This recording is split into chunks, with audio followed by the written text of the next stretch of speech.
Hi, peeps. You're listening to She's My Cherry Pie, the baking podcast from the Cherry Bomb Podcast Network. I'm your host, Jessie Sheehan. I'm a baker, recipe developer, and author of 4 baking books, including Salty, Cheesy, Herby, Crispy, Snackable Bakes. On each episode, I hang out with the sweetest bakers around and take a deep dive into their signature bakes. Today's guest is Erika Council, the baker, writer, and biscuit maker extraordinaire behind the beloved Bomb Biscuit Company in Atlanta, Georgia.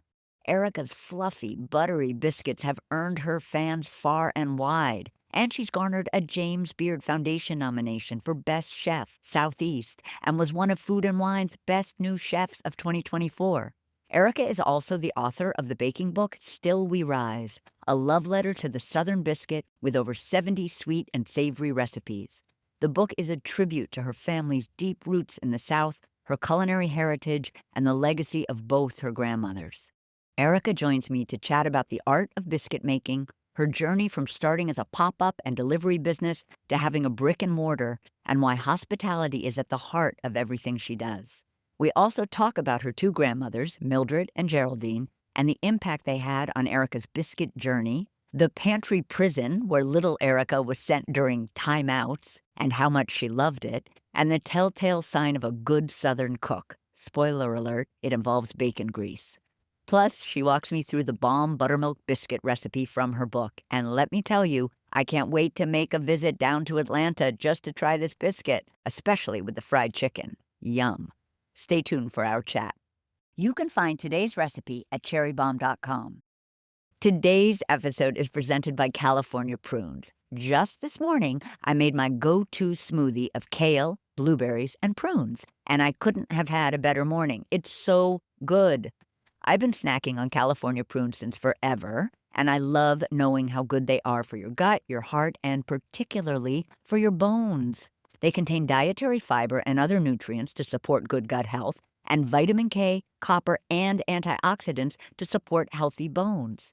If you're trying to find ways to swap in natural sugars into your diet like I did in my smoothie, prunes are there for you. I have a feeling there are some bakers listening.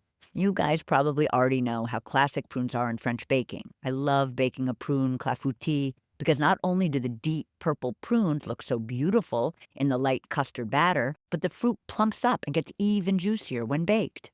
And when I'm not baking with them, I'm snacking. I stash a container of prunes in my pantry for a sweet treat whenever I need it, and I pack a little bag of them to take on planes, usually paired with some salty almonds. For more info and recipes that range from prune cocktails to cakes, check out the California Prunes website at californiaprunes.org. That's californiaprunes.org.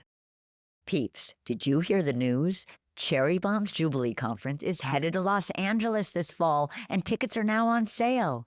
It's taking place Sunday, September 28th at Hudson Loft in downtown LA. It'll be a full day of inspiring conversations, delicious food and drink, and incredible community. Since 2014, this one-of-a-kind gathering has celebrated the voices and talents of women across the worlds of food, drink, restaurants, and hospitality.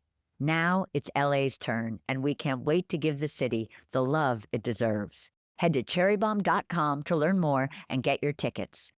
Let's chat with today's guest. Erika!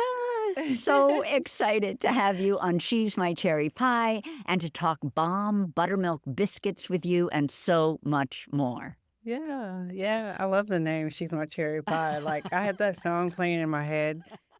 Biscuits have quite literally shaped your life, and as such, the first thing you ever baked, I read, was biscuits. Can you share an early biscuit eating experience or baking experience with us? Absolutely. Well, I'll share both and why Okay, I good. wanted to be able to make biscuits. I think, everyone has the story of standing at their grandmother's knee, learning how to bake and cook. And while I did very much have those experiences, I think one of the things for me was everyone could cook, and that people who just receive such adulation and, like just had beams of halo around them were definitely the church ladies who would run the church kitchen on first Sundays. And literally all of them could make biscuits and things like that. So in my mind, it was kind of like, if you want to grow up to be somebody, you have to at least know how to cook on this level, right? Because it's just all I ever saw. Like, it's okay. So I'm going to be a really good cook. I need to know how to make biscuits and pound cakes and things like that. And so I always knew I loved biscuits, obviously, but I knew that that was something I needed to perfect to where people wanted to come and eat at my house because I love Southern ladies. He'd be like, yeah, we're going to eat, but we're not going to eat her because she doesn't know how to make such and such. I just know I never want anyone to talk about me like that. And my grandma was like the queen of shade when it came to, well, maybe you shouldn't make the cake, but you can bring some potato salad. That meant that she didn't like the way you bake cakes. So I didn't want to be on that end of the conversation ever. I mean, for me, my granny on my mom's side, obviously my father's side, everyone over there cooked on professional levels because my grandmother had a restaurant and all my aunts in there worked in that restaurant. So it was very professional level cooking. And then on my mom's side, I grew up with the blue ribbon pie baking great aunt, uncle, and grandma. So it was just everyone could cook and bake. And so when she would make biscuits or cakes or pies, I just knew I wanted to be able to do the same. So it was one time I was very young. I want to say 9 or 10. My mom tells me my age is wrong in the book, but I just knew that I found a biscuit recipe and I was going to make my granny some biscuits. And it went absolutely terrible. Yes, I burned them. And I think what happened, I just put too much of everything in it. So it's just this sort of ocean of Crisco and butter just melted to the bottom of the oven because they were on a pan that was like a baker's, right? It just was wrong. And the fire alarm was going off and, my granny runs up front. She's like, what's happening? What's going on? And we pulled the biscuits out and I just was so upset because it was like, I just knew I could do this because I had seen them, but I really hadn't, but when you're a kid, you're like, yeah, I can do this. I can do this. It's going to be fine. And she said, no, you're not going to get upset. We're going to eat them. We're going to see what you did wrong. And she just grabbed some orange marmalade, which was her favorite jam to eat. And she sat there and ate those biscuits. And I tried to eat them, and I knew they were disgusting. But I kind of finished the one I had, too, because she was finishing it. And I think that just taught me such a profound lesson, not just about baking, but seeing it all the way through. And just like every aspect in life, like you can't look at what went wrong if you don't dissect what you did, you know what I mean? And that has stayed with me my whole life. So that's my experience with biscuits and like cooking, and then also like why I just always wanted to be really good at it. I loved this so much in the book. The pantry prison. Tell us about the pantry prison because I Listen, weirdly feel like it's related to your love of food. I loved that place. It was an old house. So my great aunt Mabel, which was Granny Geraldine's sister, there's always one, you stay in the hometown, you live here, you make a life for yourself.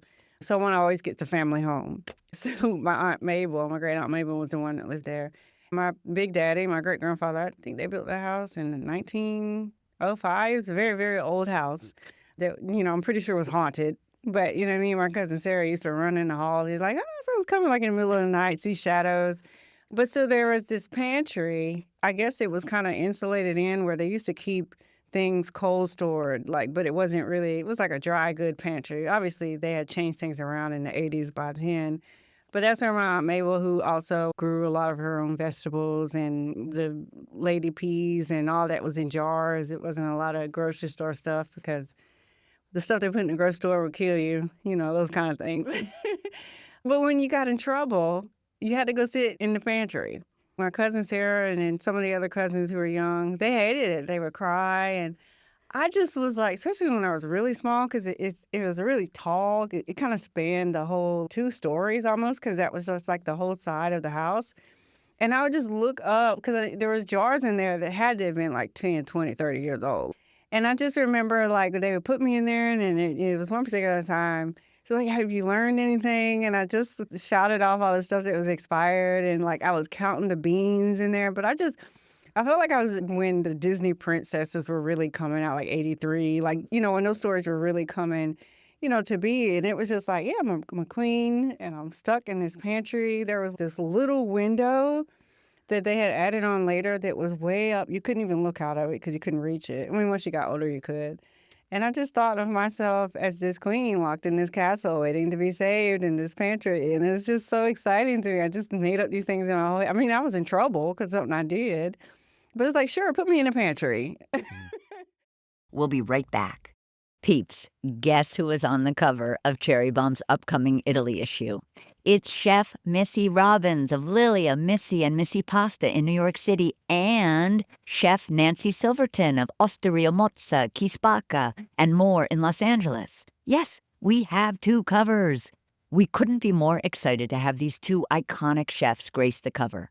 Their careers have focused on bringing the best of Italian cooking to the U.S. The entire issue is about La Dolce Vita, with delicious recipes, beautiful photography, and stories that will transport you straight to the trattorias, bakeries, and gelato stands.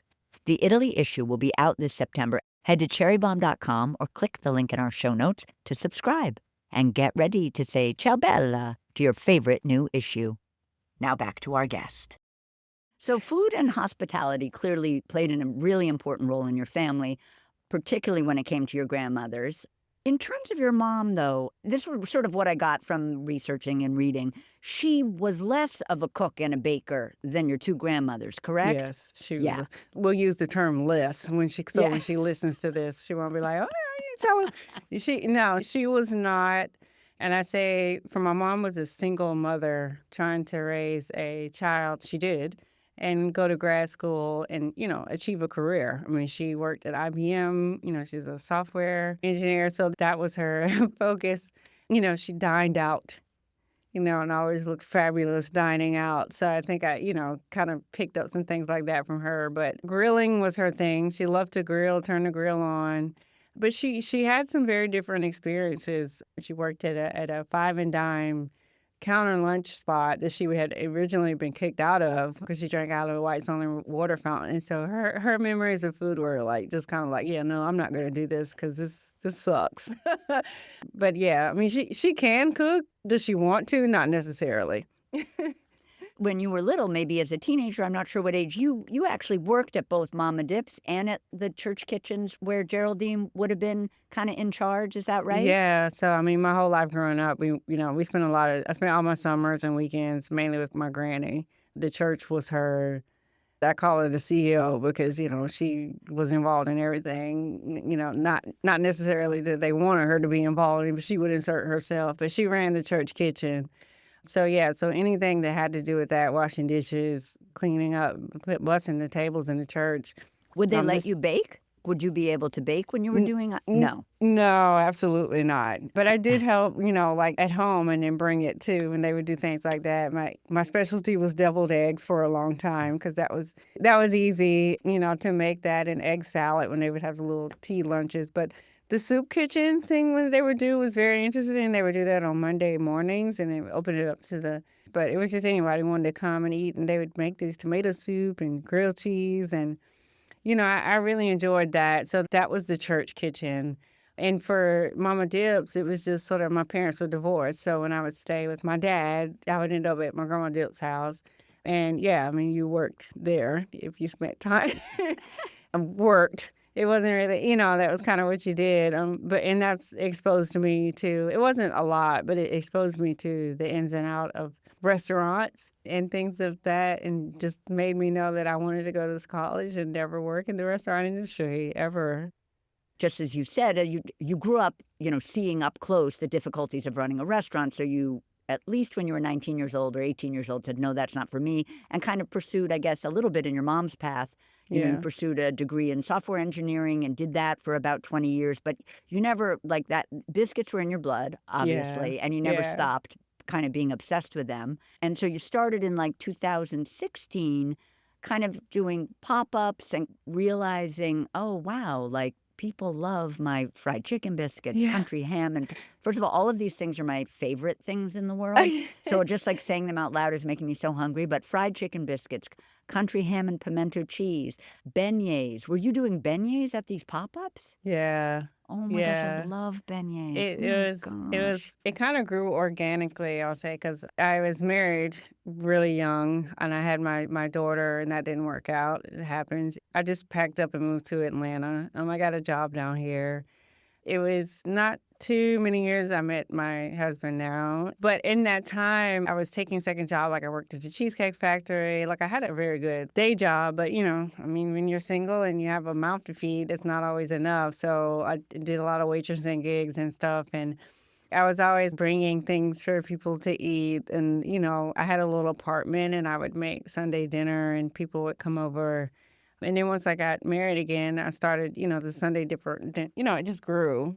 And people would bring people with them. And then, one day my husband was like, well, maybe you should to host this somewhere else. Not like saying it like we can't do this anymore. We're just like, wow, there's a lot of people here. And it'd be like 10, but it obviously in my mind was just sort of pushing me, but it brought me comfort. Like when I was a single mom and just, struggling at some time, cooking and doing things like that just calmed my nerves. Cooking for people and feeding people and have them come in and we're just eating and talking, it just helps take your mind off of the woes going on. It doesn't necessarily make it go away, but it definitely takes your mind off of it. And then, once things started getting better, obviously, I just would cook and people would come over. And, I met two other ladies that it's not always in the book, but there was these two ladies here who made pickles. And they had built out this sort of warehouse where they made the pickles. They had a commercial kitchen, but in the front was a long dinner table. And they were like, hey, you can host your pop-ups here. And that was literally like the first one I ever did.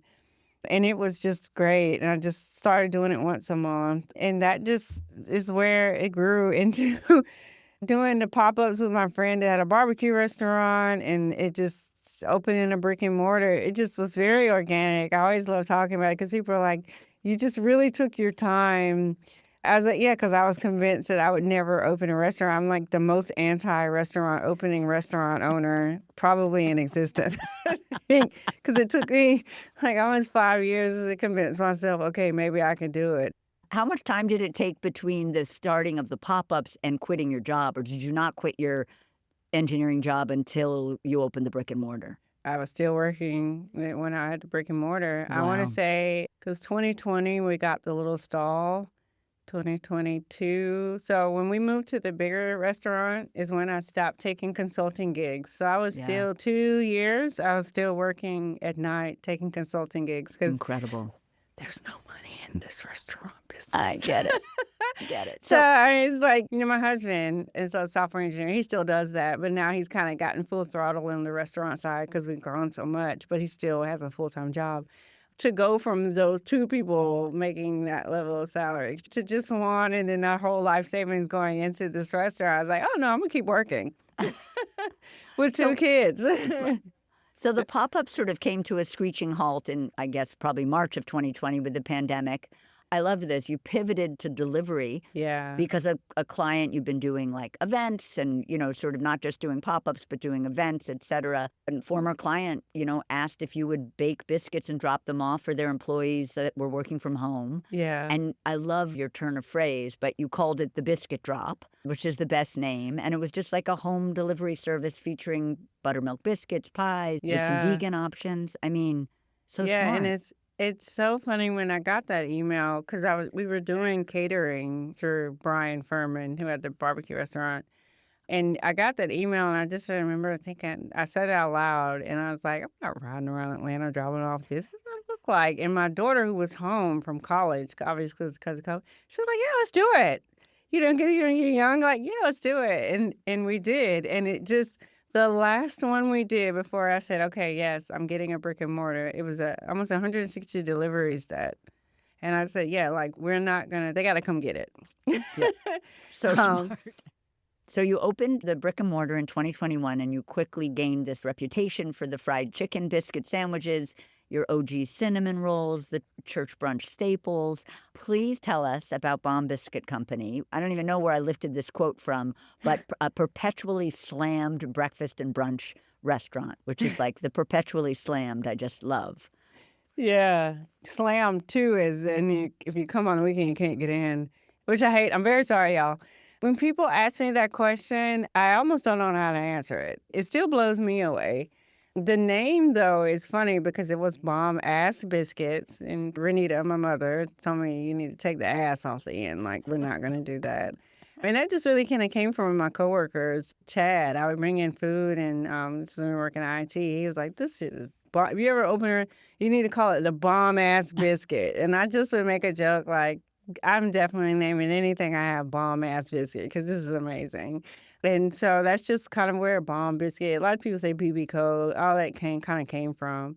Yeah, and it just it we are perpetually slammed in And that. I noticed that you're referring to it as a restaurant, and I was calling it a bakery, so apologies. But it's more of a restaurant where you can go in, sit down, get Yeah, these another description, these gravity-defying breakfast sandwiches. You can yeah. sit down and order as well as take things to go. Yeah, I veered away from bakery because, people will come and be like, "Oh, I can't buy 100 cinnamon rolls at once," because we have cinnamon rolls, but that's just not the main focus. You can buy 100 biscuits if you like.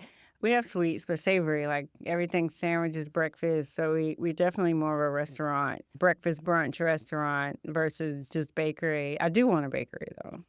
I do want to do like a little bakery. Okay, good. We're manifesting that right now. And Yeah, can you describe? I mean, I of course wanted to talk about biscuits with you, but if I could have like several conversations with you, I would want to absolutely. also talk about the cinnamon. Tell us about the cinnamon rolls. So the cinnamon rolls, I mean, they're just your basic, not basic, but there are brioche dough cinnamon rolls.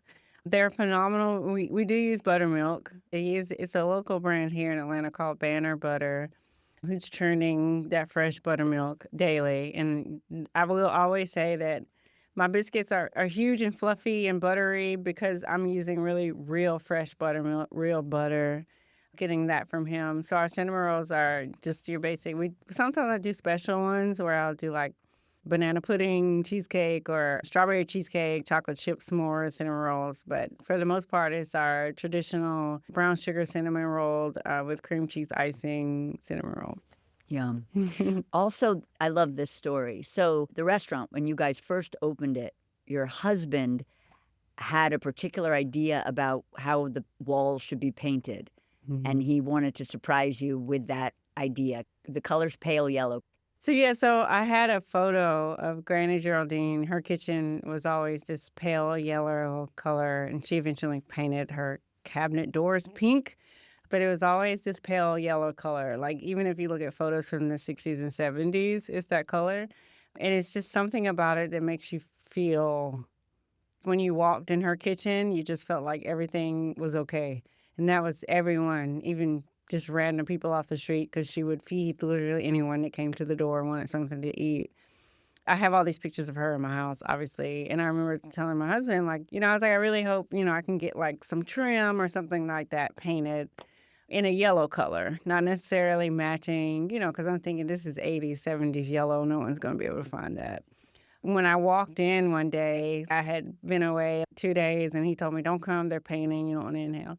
And I'm thinking, okay, well, we painted it white. We had discussed the white and sort of the black. And I walked in, and the whole banner, the painter and my husband had matched the color completely. And it's like, I might cry now. Like, I just cried for like 3 or 4 days. Like, I could not walk into that restaurant without just bursting into tears because it was the exact same color. Shout out to Sherman Williams and whoever that was that dealt with my husband. It was the exact same yellow color. I just couldn't believe it. I couldn't believe it. I So, love yeah, that it story. looks like butter Yeah, almost. which is perfect. We're going to talk about your book now, but I wondered Mhm. before we do, and it's a good segue. Tell us about the development of the Bomb Biscuit that we're going to talk about. Developing that recipe. Did you already have it before you even opened the restaurant because of the drop biscuit I situation? did. I think I started some of the development in adding baking soda and baking powder came from making guarantee that biscuit rises super high.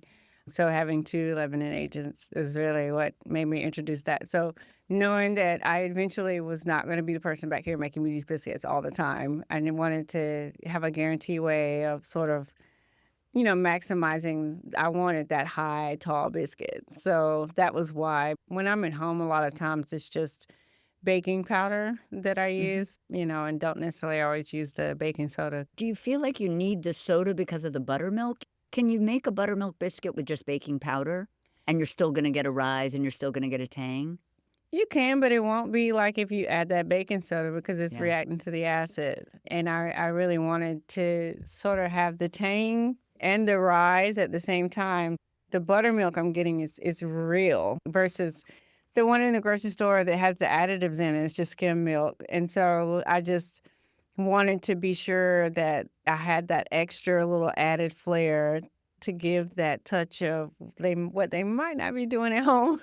But like I write in my book, I mean, people made biscuits with whole milk, evaporated milk. I mean, I had them all growing up, so it wasn't like buttermilk had to be used to make biscuits for me. But I just know that my favorite biscuit has the buttermilk in it, so that's what I'm using. So now I want to talk about Still We Rise. I love your writing. It's funny, it's so personal, and the recipes are so thorough and well written. It's just such a pleasure to read. And Thank you you. described the book as a love letter to the Southern Biscuit and Black culinary excellence. Can you unpack that for us? Yeah, so I definitely would always get questions about, well, where did you learn this from? Who taught you?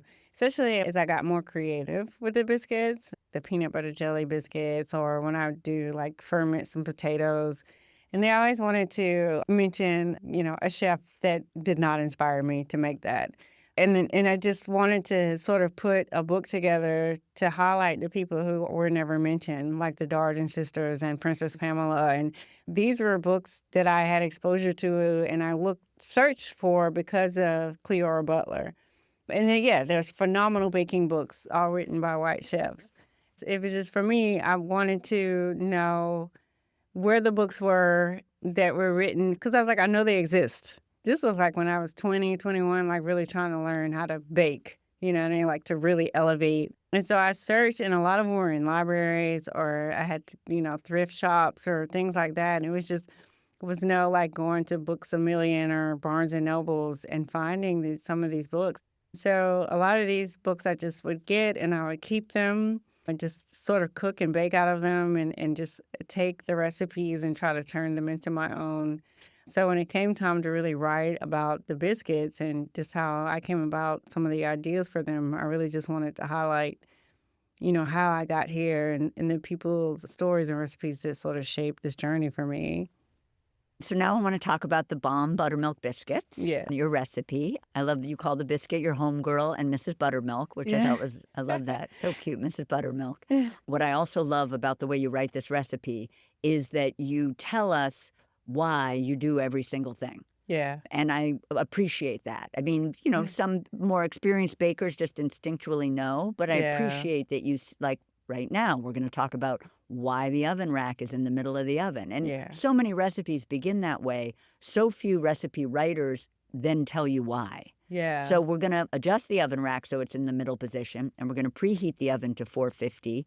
And I had a question about the temperature. I'll ask you in one sec. But then you say the middle rack position is ideal for baking because it situates the biscuits in the middle of the oven, allowing the hot air to circulate around the pan, and it results in even baking. And I Yeah. just, some might say like, oh, I knew that. But it's nice to see you spell that out because I'm sure some people are like, well, I'm not moving the rack. Yeah, yeah. As I wrote these recipes and had little notes on the side, I had Mary Shoei and Tammy Cook, who are two friends of mine, but also recipe developers and things like that. Mary worked for me at Bomb Biscuit Co. Still does as a consultant. But it was just when I write this down, like I would say, hey, I want to make this, but I want it to make it to where I could give it to Renita and, my mom, and she would not ask me a single question. And I said, okay, I got the middle rack here. And I said it out loud. And I think it was Mary said, you probably want to write it in there. Yeah, And, it's so great. I just tried, and I just took that and just went and tried to do everything that way. I love the idea of writing to a particular person because Yes. it does help keep you real and it helps keep it simple and Yes. making sure we don't get too chefy in our writing, like just making assumptions about the people that are reading what we're writing. Right, for sure. I wondered about the oven temperature of 450. Is that particularly high for a biscuit, or do you guys use 450 across the board with all of the biscuits? For your home kitchen, for sure, because you want it to be as hot as possible. So when it goes in there, they just, because, the cook time is like 10 to 12 minutes. So you want that immense heat immediately where they kind of pop. At the restaurant, it's to scale down because those convection ovens are so hot. So they're like at 300, 350. But, that's probably $4.50 at your house. But all the recipes that we cooked, and I wanted it to work in your traditional oven. So even if you didn't necessarily have a convection feature on your oven, because, some of the best biscuits and pies I have come out that brown oven with no window on the front. And, so I just know, like, most of those were turned to 500, like, all the way to the end with a little wooden spoon cracked on the side so it wasn't too hot. So, like, I just knew that you wanted that oven to be really hot, and specifically for the ovens we tested on, 450s. Some of them were 425, depending on the nicer ovens, like a Wolf and stuff. But the 450 number was sort of the one across the board for all the ovens, even if they didn't have the convection feature. So now we're going to place some all-purpose flour, which is King Arthur for you. Yeah. All-purpose flour, baking powder, kosher salt, and baking soda in a large bowl, and we're going to whisk. I already asked you about the addition of the baking soda, and you were just saying sort of that is that extra insurance that this biscuit is going to rise. With the buttermilk. And you're going to get the tang if you have the soda, where the tang might not be as bright if you're just using baking powder. Right. And then the large bowl, I'm sure at the restaurant is probably large metal bowls, but is there a favorite biscuit bowl that you have? Do you like a Pyrex? Do you like metal? I love Pyrex at home, the glass Pyrex. I have some old school that I actually got at an estate sale. But, the little blue with the little corn flour, the white bowl with the blue. So, like, that's still Pyrex, too. I love those bowls, and, like, the weird green color one, just because you can put them in a freezer and they're still so cold. But I just feel like they stay cold for a long time also, or they don't necessarily, even if it's hot in your kitchen, those bowls are still cold. But I love glass bowls at my house. Is there a type of whisk or a brand of whisk that you like? Are we using a balloon whisk right now? Is it more like a skinny whisk? It's more of a balloon whisk. It's almost like a French whisk. Let's say that's for the thinner. The goal is to incorporate the flour, the baking soda, baking powder, salt, so there's not big hunks of baking soda without having to get a sifter out and sift it, because that's time consuming. But you just want to get something, even if you had a fork, you know what I mean? Just sort of make sure all those ingredients are well incorporated so no one bites into a pocket of baking soda, because that has happened to me several times, and it's not delightful, but it happens. You even tell us why we whisk. The whisking the dry ingredients, as you said, ensures the even distribution of the leaveners and salt, etc. And it also aerates the flour, adding air and making it fluffier so it'll be easier to mix with the wet ingredients. Yes. You tell us, and I love that. And now, using our fingers or a pastry cutter or a fork, we're going to work in some cold shortening. And then I wondered, out of those three things, what do you like? Do you use fingers, do you use pastry cutter, or do you use fork? At home, I use my fingers, but I typically have to put it back in the Crisco isn't too much, but I just run hot, so it starts to melt down. For me, I use my hands. My daughter likes to use a fork. That works for her, but me, I just use my hands. And we're going to work in the shortening, which is cold, and it's Crisco. And I wondered why, because soon we're going to be adding butter, why both? What does the shortening give us that the butter doesn't give us? Because it's not a ton of shortening, but it's in here. For me, I've noticed that adding a little shortening keeps those biscuits sturdy versus like just butter. Butter can sometimes be kind of heavy for something, depending on how they're putting it in. And I just know that little addition of Crisco will keep that biscuit in place, sturdy. It just kind of has a more of a hold on it versus the butter that is going to help spread.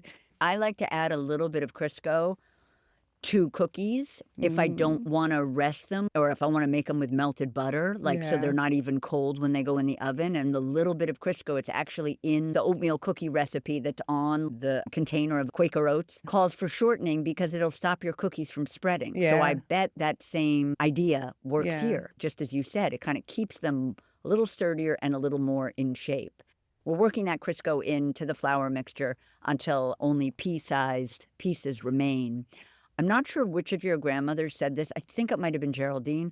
But there's a telltale sign of a good cook, which is the blue tub of Crisco on the back of the stove, which isn't even filled with Crisco anymore. It's filled with bacon grease. So if you walk into someone's house and that's sitting on the back, and that they can cook. And that is an absolute correct assessment. I've never been in anyone's house who had that jar sitting on the back of their stove with bacon grease in it, who couldn't throw down in the kitchen. It's just that means that you learn from somebody who taught you how to cook because they did that. So yeah, that's true. And I have a ton of that because I cook a lot of bacon. My son could probably eat a pack of bacon a day. I Yep. don't cook him that, but so there's a ton of that. But also, like, I love pork. I'm from North Carolina. It's just part of me. So I like to put bacon grease in my biscuits at home. I use that for everything. But yeah, that is a true statement, true assessment, especially in the I love South. it. I love it. I had this note too that bacon fat and lard are actually your favorite way to make biscuits. And I just wondered, is it like nostalgia or flavor or kind of a mixture of both of those It's things? probably a mixture of both because the pie crust for me also is just that nostalgia of the taste, that flavor, especially getting that lard from the pit masters with the smoke still on it somewhat. There's just nothing that beats that. But obviously we don't use that at a restaurant because people are pork opposed now, which is fine. I'm pro pork, just for the record. Yeah. Now we're going to add our butter. So we're going to use the slicing side of our box grater, and we're going to slice the unsalted cold butter into our flour mixture. Mhm. Why are we slicing rather than using like the large holes on the grater is one of my questions. And then also, do you ever freeze the butter or is that overkill? To me, it's overkill. I feel like once you've grated the sheets of butter in there and tossed it in, if you feel like it's starting to break down, just put the whole bowl back in the freezer for a few minutes to let it come back together. To me, freezing it, I just think it adds more water into the butter to me. And it's just by the time you've grated that down because it's frozen, you're struggling to grate it, it's starting to break down so quickly anyway, but it's also water now because depending on for me, my freezer gets real cold. For the slice sides, to me, it adds sheets, kind of like laminated dough. So you're getting these sheets of butter that kind of go into each layer of biscuit. So obviously when it's baking and it's pulling away, you're getting more of those sort of layers and flakes pull Yeah. apart for me. And I think to me that getting the sheets that way, and it also helps for you not to break it down so much. I find when I was like explaining to people to use the grater side to grate them in, it gave them smaller pieces of butter, so they were breaking too much of it into the flour. Or versus the sheets, it's like, oh, I see it. I'm just gonna do a little Yep. bit. We're going to toss the sheets of butter into the flour mixture and lightly work the butter pieces between our fingers, or we can use a pastry cutter to kind of break them up and coat them with flour. And we're going to stop when the dough resembles coarse sand, but there's still some visible pieces of butter, which you just explained is a helpful sign for like the home cook, or Yeah. I'm sure for your employees, so some of them who maybe haven't been making biscuits with you for a long time. And the pieces, as you tell us, are really important because once they melt in the oven, the steam releases from them, and that'll lift the biscuit, forming these tender, flaky layers. Mhm. Now we're going to place our biscuit mixture in the bowl into the freezer for like 15 minutes. Again, you tell us why, ensures the butter doesn't soften too much, and that it only melts in the oven to create a layered effect as opposed to like, on our counter. Yeah. Then we're going to add our cold, full-fat buttermilk. Remind us the name of the brand you love. I mean, I know we won't be able to get it everywhere, but Banner butter. Banner butter. Yeah. we're going to add that to our chilled flour mixture. Stir. Are we stirring with like a flexible spatula? Yeah. You can Yeah. flex the spatula. Yeah, is what I use. Yeah. Yep. And it's probably at the restaurant. It's like the white heads with the red Yes. handles. Yeah, Yes, yeah, ma'am. And then, I know them well. And then at home, you use whatever you want. Yeah. And you do that until the dough forms a ball. There are no dry bits of flour visible. Dough will be shaggy and sticky. But this is a great tip. To avoid adding too much of your buttermilk to your biscuits, you're going to start with half of what the recipe calls for and then gradually add the remaining amount until the dough, again, I just love the way you write, but until the dough is almost the consistency of silly putty. Sorry. Which I love that so much. No, because I love silly putty. I haven't thought about silly putty since I was a kid, but I loved that. And you tell us why. If you Yeah. add too much liquid to the dry ingredients, some recipes might say, well, then just add some more flour, but that's not going to work. And you say instead, if your biscuits are too wet, you grab your portion scoop, your ice cream scoop or a spoon, and you make drop biscuits. Yeah. Because those will work with a wetter dough, Yeah. but do not try to add more flour to individual biscuits that you're cutting out. I thought that was so Absolutely. smart. Yeah. So smart. And I learned that from the restaurant side of things, which has been fascinating to train other people how to make your biscuits. And I think when we were making just, 100, 2, 3, 400 for a day or so, it's like, yeah, we'll just add some more flour. And then, like, as they started doing it, you had other people coming in trying to teach them, depending on the biscuits you got, it just tastes like flour, because it had so much. So it was like, okay, so you need to pour half this buttermilk in here. And just learn the consistency. Not too long ago, a gentleman came and interviewed me about the biscuit process, and he was so curious on how I teach how you make the biscuits.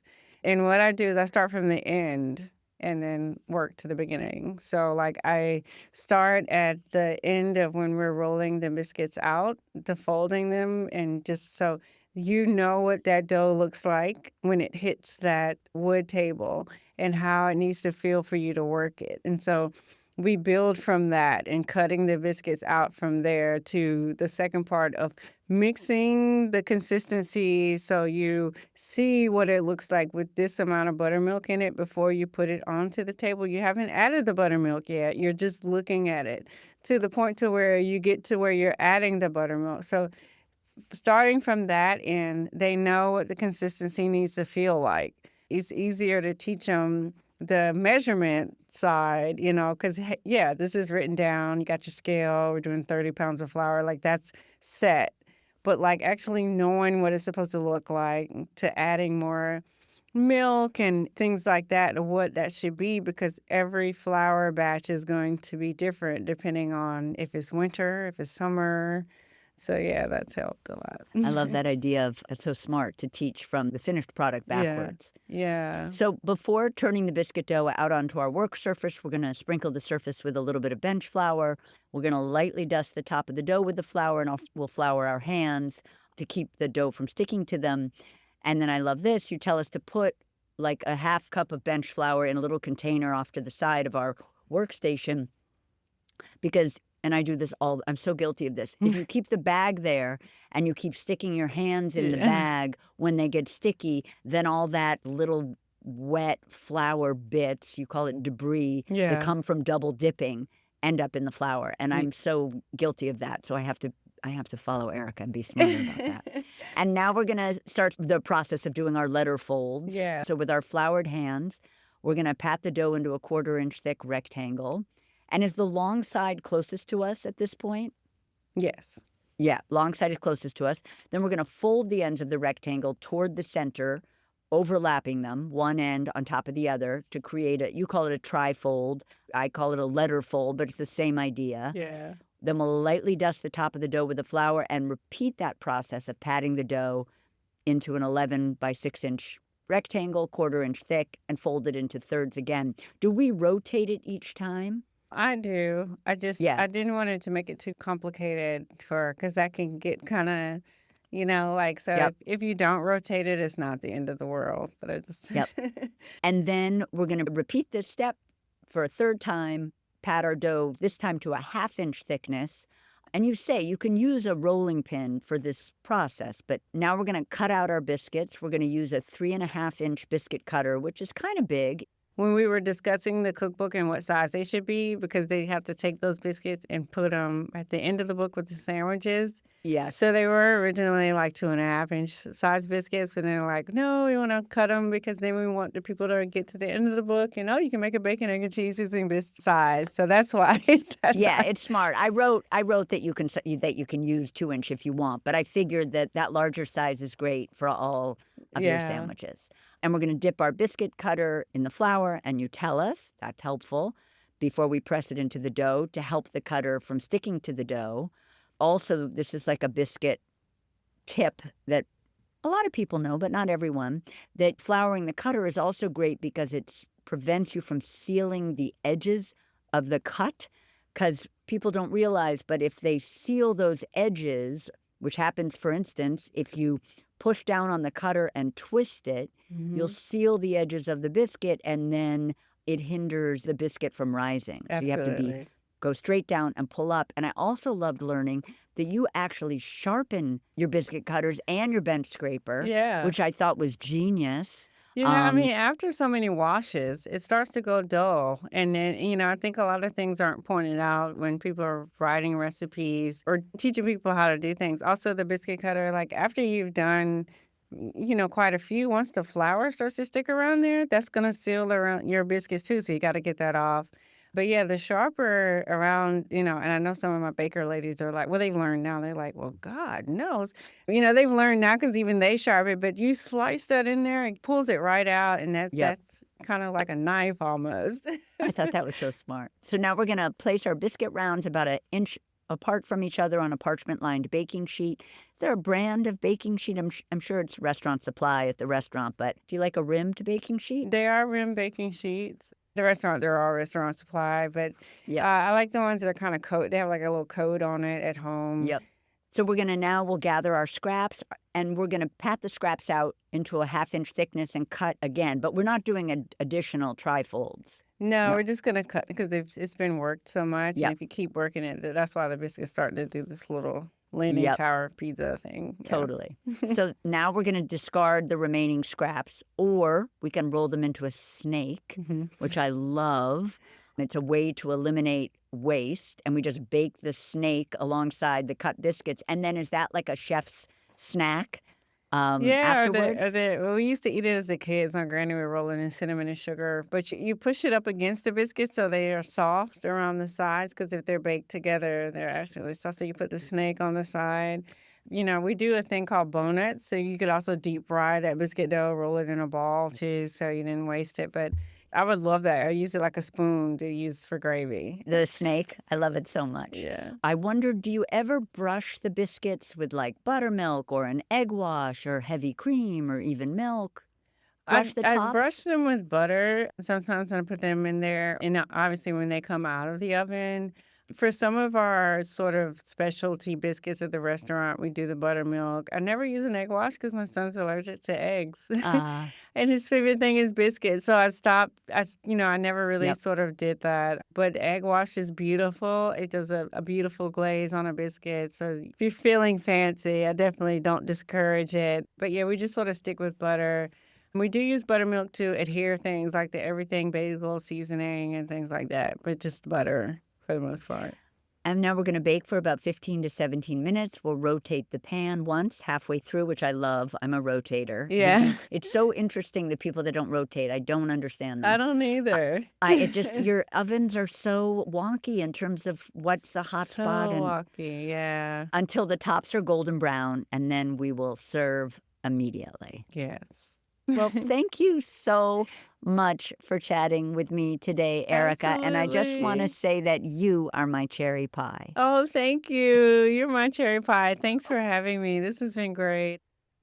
That's it for today's show. You can find today's recipe at cherrybomb.com. Thank you to California Prunes for supporting our show. Don't forget to follow She's My Cherry Pie on Apple Podcasts, Spotify, or wherever you listen. And tell your pals about us. She's My Cherry Pie is a production of the Cherry Bomb Podcast Network. Our producers are Carrie Diamond, Catherine Baker, and Jenna Sadu. Thank you so much for listening to She's My Cherry Pie, and happy baking!